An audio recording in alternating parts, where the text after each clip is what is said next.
The U.S. government has stripped natives of their lands and rights since the founding of the nation. The U.S. government has committed a genocide against natives through biochemical warfare with smallpox-infested blankets, forced relocation through the Trail of Tears, and forced assimilation laced with false promises. While the government claims to have given natives reparations for the atrocities committed against them over the past 400 years through legislation like the Indian Reorganization Act of 1934, which recognized the tribal status and individual cultures of Native American communities, modern-day statistics show that discrimination and de facto assimilation is still condemning natives to a life of hardship and unequal opportunity. The U.S. government has also denied natives the right to live on their own land, even when it was granted to them by the federal government. This was seen in the Dawes Act of 1887, when the government granted Native individuals 160 acres of land each. However, natives never really received this land, and even today, natives are still being robbed of their land as the government tries to take parts of native lands for oil pipelines. Because the U.S. continues to break the promises it has made to natives throughout history, natives often face extremely high rates of crime and poverty, as well as other adverse effects of systematic oppression. Native Americans make up 1% of the national population. However, they are 2% of the victims who are shot by police. Similarly, Native Americans are overrepresented in the criminal justice system, especially in areas that have a high Native population. In South Dakota, for example, natives make up 9% of the total population, yet they make up 38% of the prison population. In Hawaii, natives make up 10% of the total population, yet they make up 39% of the prison population. In Alaska, natives make up 15% of the total population, but make up 38% of the prison population. Sometimes a crime goes unpunished because it is unclear whether it is the tribe's or the federal government's job to enforce the punishment, or it is punished twice by both the tribe and the Supreme Court. One of the most frequent, uninvestigated, unpunished crimes on reservations pertains to Native women, who are murdered more than 10 times the national average.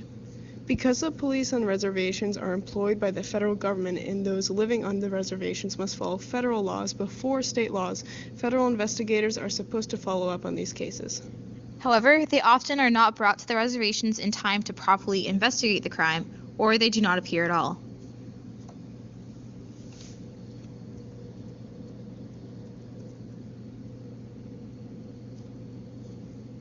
In 2012, 2 out of 5 of the poorest counties in South Dakota had Native reservations in them. Unemployment on reservations is often a major issue. The Standing Rock Sioux Reservation has a 60% unemployment rate, and their poverty rate is 3 times the national average. Native Americans also have the lowest employment rate of any racial or ethnic group in the United States, and in the poorest Native counties, only about 1/3 of Native men have full-time, year-round employment. The percentage of homes that are overcrowded on reservations is 3 to 6 times higher than the percentage of overcrowded homes in the U.S. as a whole. As of 2011, there were over 120,000 tribal homes lacking access to basic water sanitation services. It is also estimated that almost 1 in 10 American Indian homes are without safe and reliable water. More than 60% of the roads within the Indian Reservation road system are earth or gravel. Nearly a quarter of IRR bridges are classified as deficient, and internet penetration is estimated to be less than 10% in Indian County, a figure that is higher on the poorer reservations. It is clear that the poverty seen on reservations is not coincidental. The Bureau of Indian Affairs, which is responsible for contracts, grants, or compacts to over 560 federally recognized tribes, has been said to be the least effective government agency and the most mismanaged.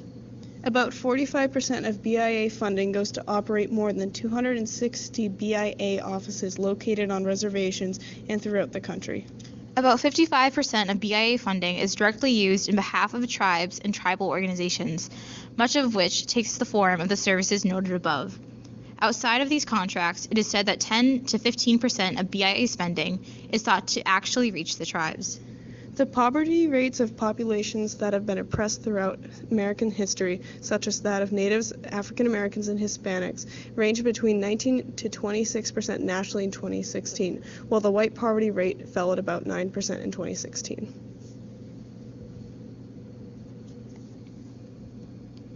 Native students are the only student population that did not improve their reading and math testing scores in grades 4 and 8 from 2005 to 2011. High school graduation rates are also among the lowest of any population. In the states with the highest numbers of American Indian and Alaska Native students, on average less than 50% of Native high school students graduate. In order to actually help fix these problems in the Native communities, the government must implement better funded and better managed programs that assist the Natives. Instead of paying for a pipeline running through Native land, pay for more law enforcement officers so that more cases of kidnap, rape, and murder can be properly dealt with. In order to actually help amend the centuries of systematic discrimination, the government must follow through on the promises it makes to the Natives, as well as offer them the same grade of financial support and resources it provides to the white population. And at the very least, when the government grants lands to Natives, it should actually let them have it.